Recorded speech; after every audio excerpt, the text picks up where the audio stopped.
नमस्कार साथियों, मैं doctor Ayush Jain, MS, consultant laparoscopic and general surgeon. Jain धर्म में काल गणना बहुत लंबी होती है। क्यों? क्योंकि आत्मा अमर है।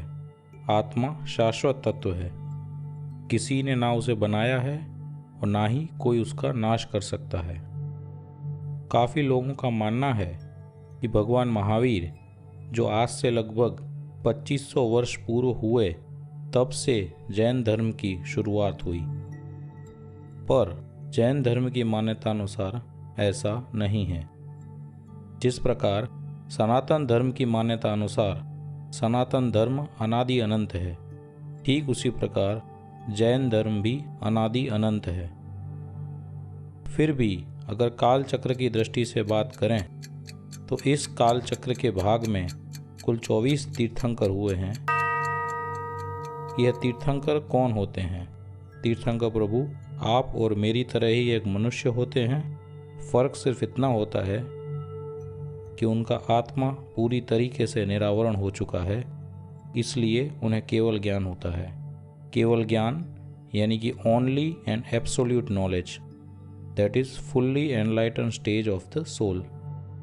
केवल ज्ञान यानी कि सिर्फ ज्ञान मात्र, जिन्हें अनंत भूतकाल, वर्तमान काल और अनंत भविष्य काल का ज्ञान होता है।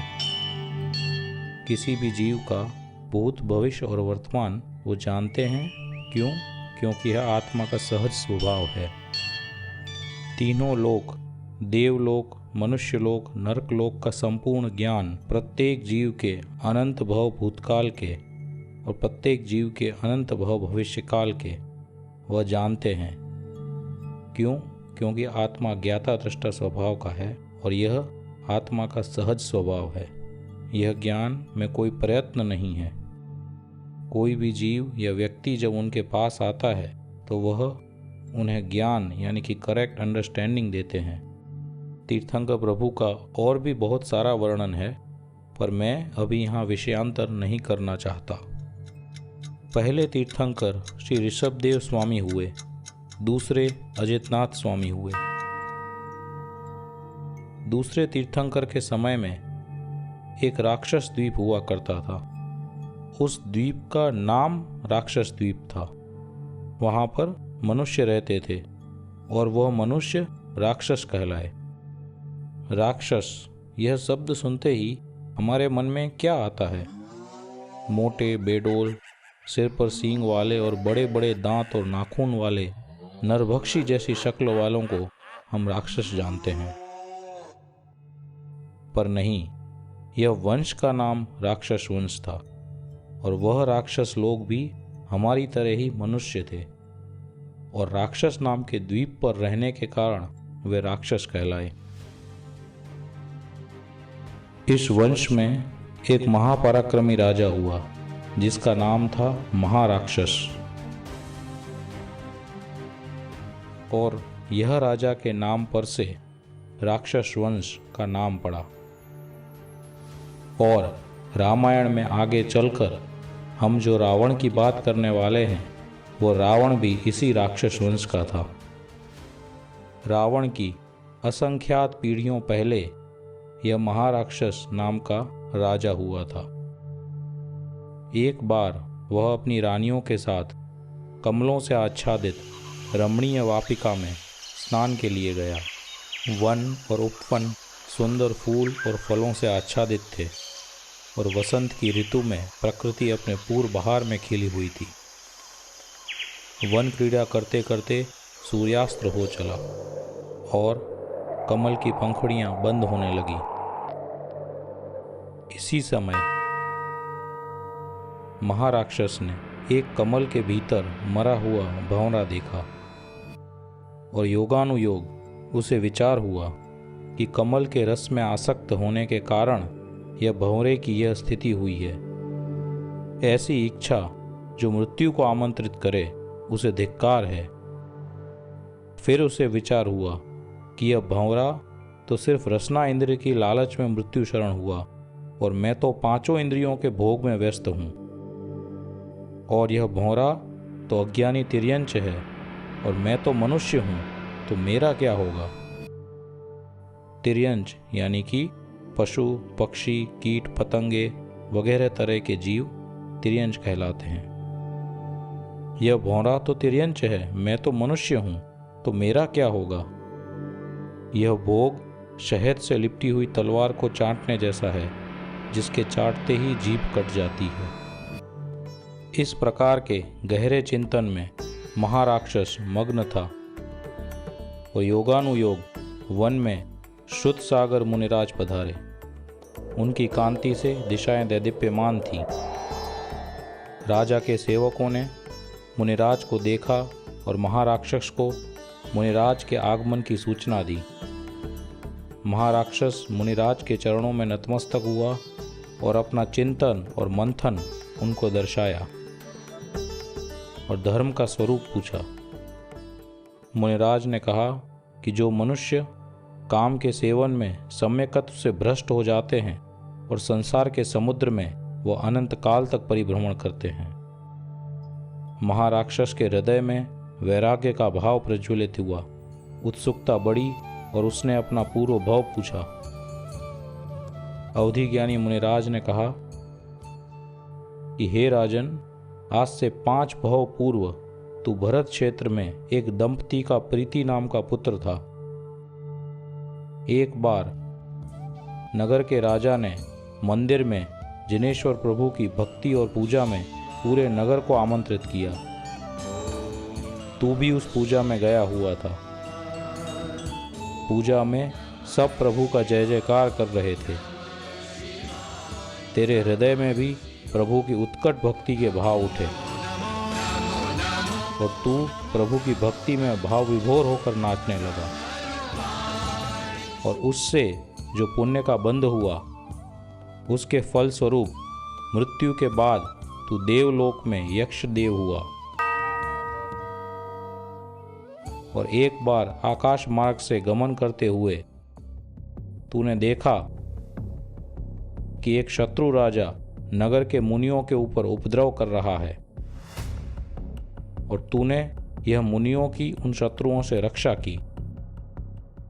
तेरे इस कार्य से तूने फिर भारी पुण्य का बंधन किया और वहां से देव की आयु पूर्ण करके तू विद्याधर राजा के यहाँ उदित नाम का राजकुमार हुआ। विद्याधर राजा जो विद्या से भरपूर, शौर्यवान, विनयी और जिनेश्वर देव की अनन्य भक्तिपूर्ण की भावना से संपूर्ण थे, एक बार अपने माता पिता के साथ मुनि वंदना करने गया और तूने वहां बड़े वैभवशाली एक किसी दूसरे विद्याधर राजा को देखा, जिसका वैभव तेरे वैभव से कई गुना ज़्यादा था और तूने निदान किया कि मेरे आज तक के सारे पुण्य का फल मुझे यह मिले कि मैं भी इसके जैसा वैभवी और प्रभावशाली राजा बनूं। और इस प्रकार निदान करके तू मृत्यु के बाद ईशान देवलोक में देव हुआ और वहां से देवलोक की आयु पूर्ण करके तू यहाँ महाराजा मेघवाहन का पुत्र महाराक्षस हुआ है। हे राजन, तूने आज तक स्त्री और जिह्वा के लोलुपता में अनंत भव किए हैं।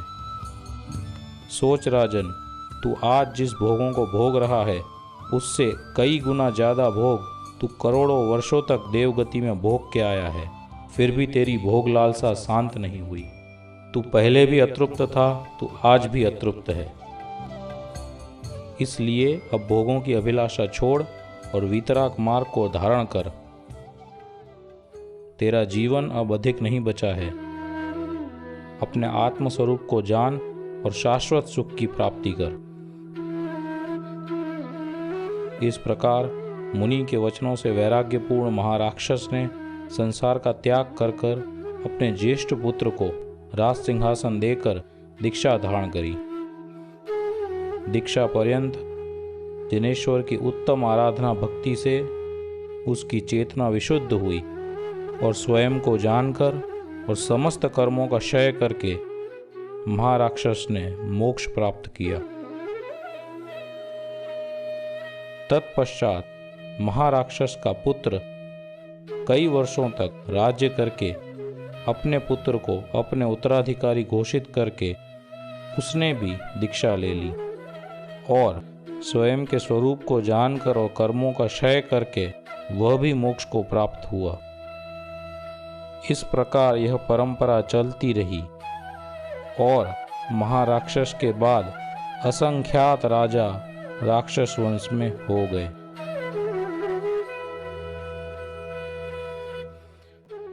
यह कथा में आपको यह प्रश्न होगा कि महाराक्षस अपने जीवन काल में जैसे हर एक राजा कई लड़ाइयाँ लड़ता है, उस प्रकार महाराक्षस ने भी कई लड़ाइयाँ लड़ी होंगी। उन लड़ाइयों में कितने ही मनुष्य मरे होंगे, सैनिक मरे होंगे। तो उस वक्त उन मरते हुए सैनिकों को देखकर उसे कुछ विचार नहीं हुआ और एक छोटे से भौरे को मरा हुआ देखकर उसके हृदय में वैराग्य की धारा बह चली। ऐसा क्यों? इसका कारण है मोहनीय कर्म का उदय। मोहनीय कर्म यानी कि एक ऐसा कर्म जो जीव को जो वस्तु या परिस्थिति जैसी है वैसी देखने नहीं देता। जब मोहनीय कर्म का उदय तीव्र होता है तब जीव सच्चाई को नहीं देख पाता है, और जब मोहनीय कर्म का उदय क्षीण होता है, कम होता है, तब जाकर यह जीव वास्तविक स्थिति को देख और समझ पाता है। यानी कि जब भंवरे को मरा हुआ देखा उस वक्त महाराक्षस का मोहनीय कर्म काफी क्षीण था, इसलिए वह सत्यता को देख पाया। जैसे कोई व्यक्ति को पैसों का बहुत लालची हो तो उसे सिर्फ इतना दिखता है कि मैं कैसे ज़्यादा से ज़्यादा पैसे कमाऊं। सामने वाला जिए या मरे, उसे क्या तकलीफ हो रही है उससे उसे कोई फर्क नहीं पड़ता। क्यों? क्योंकि पैसों का मोह उसे अंधा बना देता है। और जब किसी समय जब उसका लोभ टूटता है तब जाकर उस व्यक्ति को लोगों की तकलीफ़ें दिखाई देती हैं। क्यों? क्योंकि पहले मोहनीय कर्म का उदय बहुत ज़्यादा था और अब वो मंद हो चुका है। और इसी प्रकार जब कर्म का उदय की प्रबलता कम होती है तो एक छोटा सा निमित्त भी जीव को सही रास्ते पर लाने के लिए पर्याप्त होता है। तो महाराक्षस के साथ भी यहाँ ऐसा ही हुआ। Please like, share and subscribe और आपके विचार हमें कमेंट सेक्शन में साझा कीजिए।